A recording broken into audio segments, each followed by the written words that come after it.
राहिलेल्या सर्व कार्यकर्त्यांना पवार साहेबांचा सत्कार करण्याची संधी मिळणार आहे। कृपया त्यांना आपलं मार्गदर्शन पहिलं करू द्या। सर्व कार्यकर्त्यांना विनंती आहे की पवार साहेबांना आपलं मार्गदर्शन करू द्या।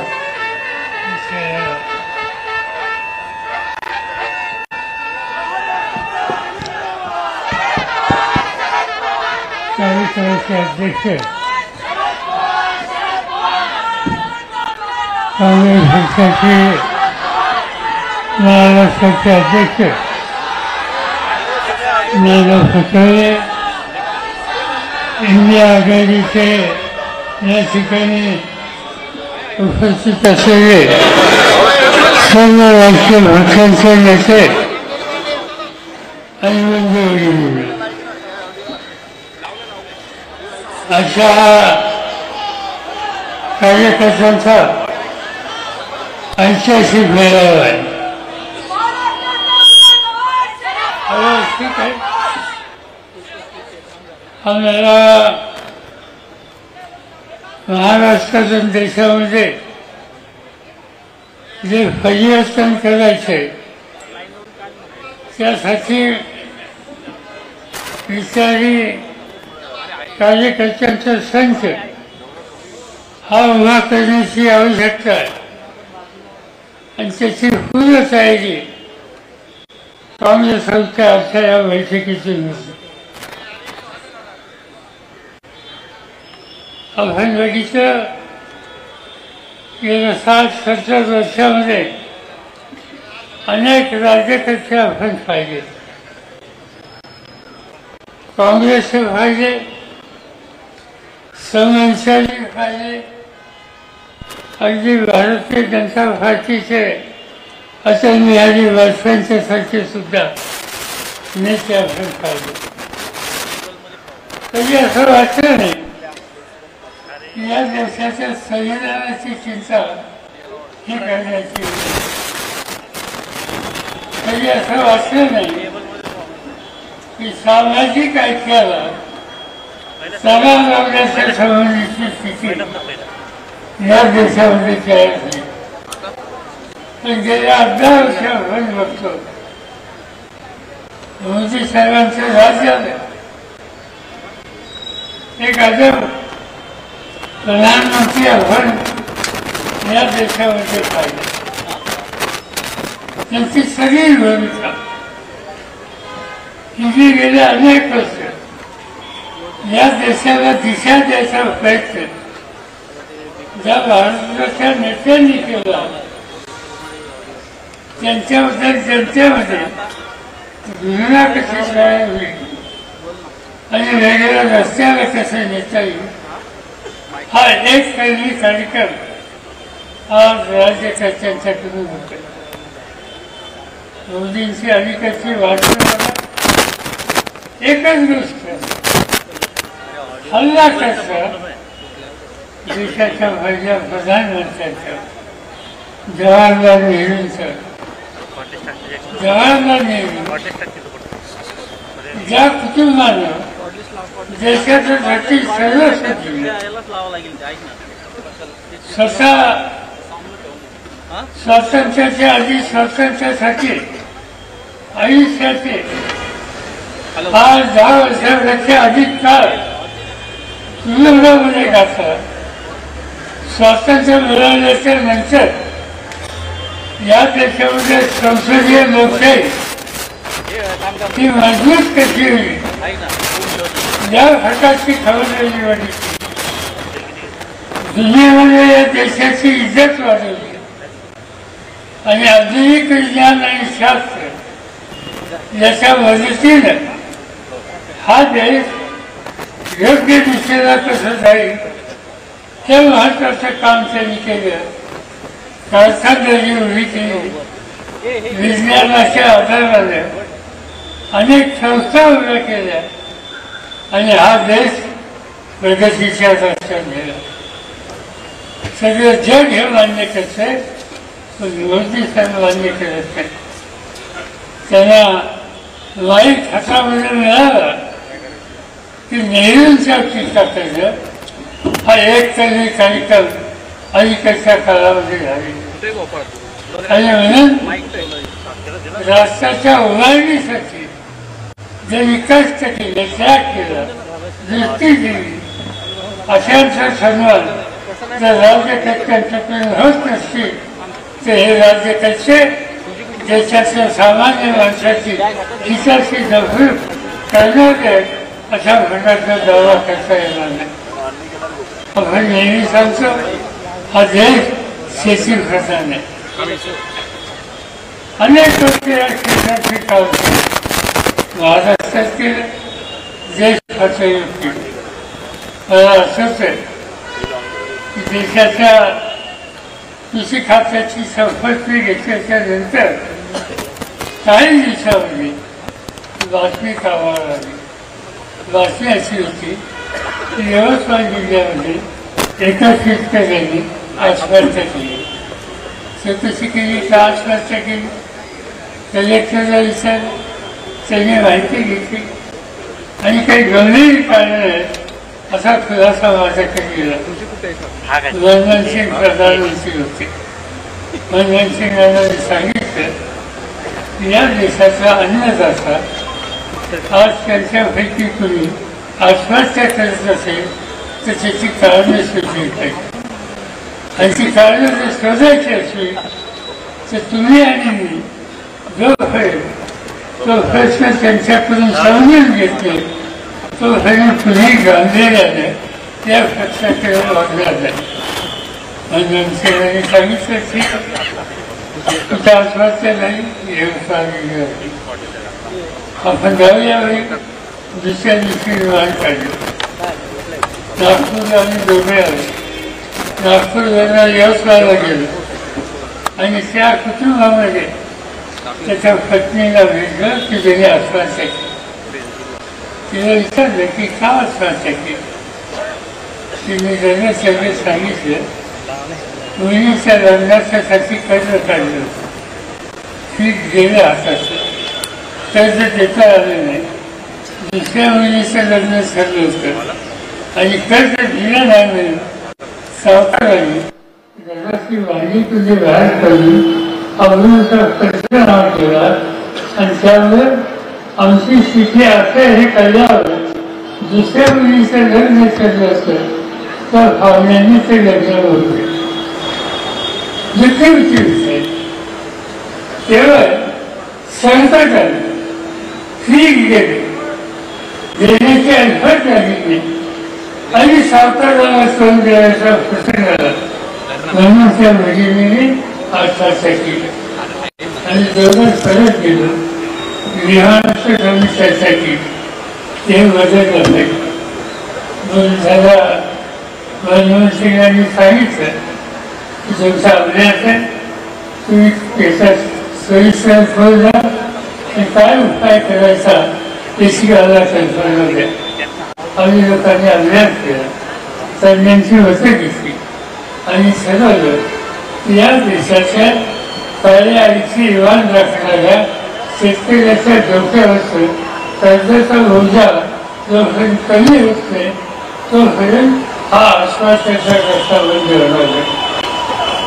आणि एका हुकमाने 70,000 कोटीचे कर्ज वाचले. त्याचं महत्वाचं कारण मनमोहन सिंगांचा पाठिंबाच. आज पुन्हा आश्वासाचं सक्सेसफुल झालं. प्रति दिवसात 6 ते 7 आत्महत्या या देशामध्ये आज होतात आणि हे सरकार बिलकुल बघायला तयार नाही. एकेकाळी अन्न धान्य आपण परदेशातलं आयात करतो, पण आज पंजाबच्या शेतकऱ्यांनी, हरियाणाच्या शेतकऱ्यांनी, वेस्टर्न यूपीच्या शेतकऱ्यांनी, मध्य प्रदेशच्या शेतकऱ्यांनी देशाची गरज भागायला आवश्यक असेल इतकं धान्य पिकवलं आणि देशाची गरज भागवली. आज हा देश या संदर्भात संस्कृत राहिला पण दुसऱ्या बाजूने तो शेतकरी वर्ष संकट असेल.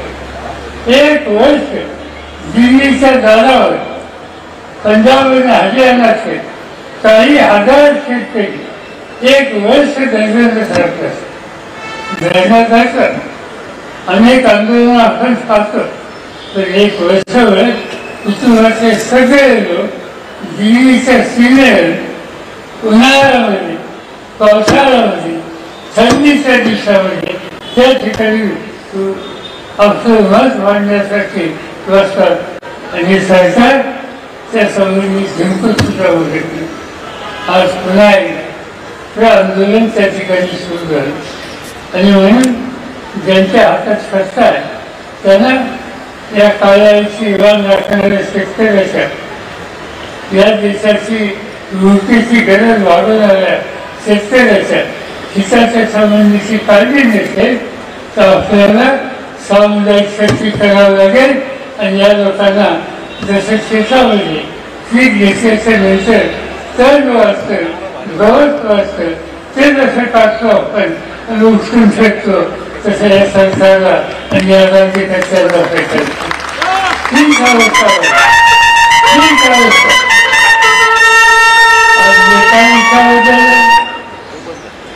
केंद्र सरकारने अनेक धोरण जाहीर केली. त्याचं एक वैशिष्ट्य मोदीची गॅरंटी. ही गॅरंटी असते चेक गॅरंटी काय फक्त त्याच्यावर तारीख लिहिलेली असते आणि त्यावरचा चेक काय होतो त्याच्या कोणाची खात्री नाही. आज आपण बघतो गॅरंटी म्हणून अनेक आश्वासनं दिली पण त्याची आश्वासनं पूर्ण होत नाही. अलीकडच्या काळामध्ये काय नक्की या सरकारने केलं. आज हा देश एकसंघ खेळायचा असेल तर जवाहरलाल नेहरू असो इंदिरा गांधी असो अटल बिहारी वाजपेयी असो या सगळ्यांनी राज्य आणि केंद्र यांचा समन्वय साधला. राज्याच्या अधिकाराचा सन्मान केला. आजचे राज्यकर्त्याची गरज नाही. आज त्यांनी ही भूमिका सोडली. मी अनेकदा बघितले मनमोहन सिंग यांच्या राजवटी होती त्याच्या आधीच्या काळामध्ये नेहरूंच्या राजवटी होती. राज्याचे जे मुख्यमंत्री आहे त्याचा सन्मान त्या ठिकाणी होता. आज मोदींच्या राज्यामध्ये राज्याच्यामध्ये राज्य सरकारच्या त्यांची भूमिका अतिशय असहकार्याची आहे आणि त्यामुळे महाराष्ट्रासारख्या अनेक राज्यांचे अनेक प्रश्न केले. आपण बघतो अनेक महत्त्वाचे प्रश्न सोडले पाहिजेत त्याची भाषणं केली जातात. या मोदी साहेबांनी याचा उल्लेख याच्या आधी सुद्धा झाला. भोपाळच्या भाषणामध्ये मोदींनी सांगितलं या देशामध्ये राष्ट्रवादी काँग्रेस पक्ष हा भ्रष्टाचार आहे आणि सांगण्यात असं सांगितलं की हा भ्रष्टाचार बँकेच्या व्यवहारात केला. हा भ्रष्टाचार पाचमध्ये पाणी योजना याच्यामध्ये केला. मी जाहीर भागांनी सांगितलं आधी मला माझं त्यांना आव्हान आहे की भ्रष्टाचार तुम्ही केला असं म्हणता इरिगेशन खात्यात झाला असं म्हणता तुम्ही म्हणता की भ्रष्टाचार अन्य ठिकाणी झाला बँकेमध्ये झाला. केंद्र सरकारने कमिशन नेमलं सुप्रीम कोर्टाच्या न्यायालयाच्या अध्यक्ष ठिकाणी नेमलं त्या भ्रष्टाचाराची चौकशी करावी आणि ती सबंध देशाच्या समोर ठेवावी. जो कोणी शिक्षक असेल त्या संबंधी जे काही धोरण सगळं तुम्हाला आखायचं असेल तर त्या गोष्टीला आम्हाला लोकांचा पूर्ण पाठिंबा आहे. माझी खात्री आहे की या गोष्टीत हे राज्यकर्ते फक्त इतर पक्षाच्या लोकांचं टीका टिप्पणी करणे याच्या दुसऱ्या कुठल्याही गोष्टी करणे आणि दुसऱ्या बाजूने राज्यकर्ते त्यांचा विचार रचले आहेत त्यांना कसा व्यासपीठ देत नाही. झारखंड सारखे राज्य आदिवासींचे राज्य आदिवासींचा मुख्यमंत्री काही निवृत्त काढले आणि आज झारखंडच्या वृक्षांची तुलनामध्ये टाकला. दिल्लीमध्ये केजरीवाल सारखं अतिशय उत्तम प्रशासन आणि स्वच्छ कारभार म्हणून ज्यांच्या लोकीकडे आज ते सरकारला मुख्यमंत्र्यांना अटक करण्याची तयारी केंद्र सरकारने केली. 7 वेळेला त्यांना नोटिसा पाठवली. त्यांच्या 3 मंत्र्यांना गेल्या 8 वेळेला तुरुंगामध्ये ठेवलेले. कर्नाटक पश्चिम बंगालच्या मंत्र्यांच्या त्या ठिकाणी ऍक्शन घेतली. एवढंच तर महाराष्ट्रामध्ये अनेक देशमुखांच्या सारख्या व्यक्तीला जो राज्याचा गृहमंत्री होता त्यांना त्या ठिकाणी तुरुंगामध्ये टाकलं. आणि काय आरोप होता? शिक्षण संस्थेमध्ये देणगी घेतली 100 कोटी. चौकशी केली. सविस्तर चौकशी झाल्याच्या नंतर आरोप पत्र दिले गेले की 100 कोटी नाही, 99 कोटी नाही, 1 कोटीची देणगी घेतली. आणि नंतर तेही सुप्रीम कोर्टामध्ये सिद्ध झालं की त्यात काही तथ्य नाही.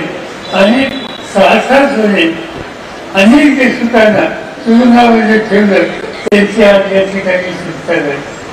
सत्तेचा वापर विरोधकांना तुरुंगात टाकलं.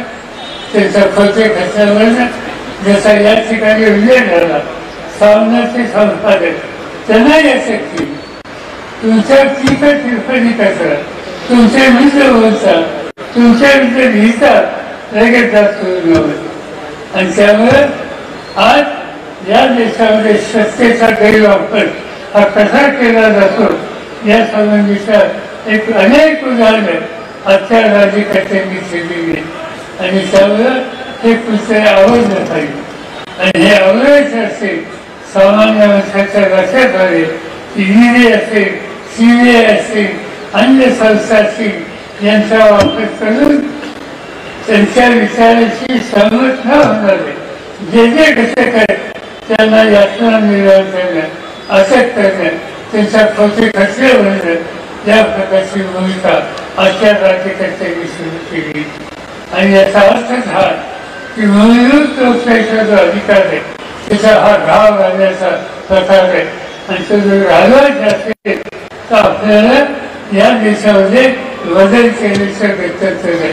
हा बदल करायचा असेल तर वाजव जेवढ्या शक्ती आहेत, जेवढ्या विचारधारा आहेत त्या एकत्र करणं, त्यांना जागृत करणं, त्यांच्यातल्या सगळ्या कार्यकर्त्यांना सहकार्यांना सतत सामान्य जनतेशी संपर्क साधून त्या सामान्य जनतेला हे संकटाचं महत्त्व पचवून देणं आणि देशामध्ये सत्तेमध्ये परिवर्तन आणणं हेच गोष्ट आपल्याला करायचे. आणि ती करण्यासाठी काँग्रेस पक्ष असो, इतर पक्ष असो त्या सगळ्यांनी एकजुटीनं वैष्णवची पराकाष्ठा करावी एवढंच आग्रह आजच्या कार्यक्रमाच्या निमित्तानं या ठिकाणी आपल्याला नाही करतो. आपण सगळेजण त्याच्यात सहभागी घ्या आणि वेगळी स्थिती निर्माण करायला हातभार लावा हे या ठिकाणी सांगतो आणि आपली आभार मानतो. तुम्हाला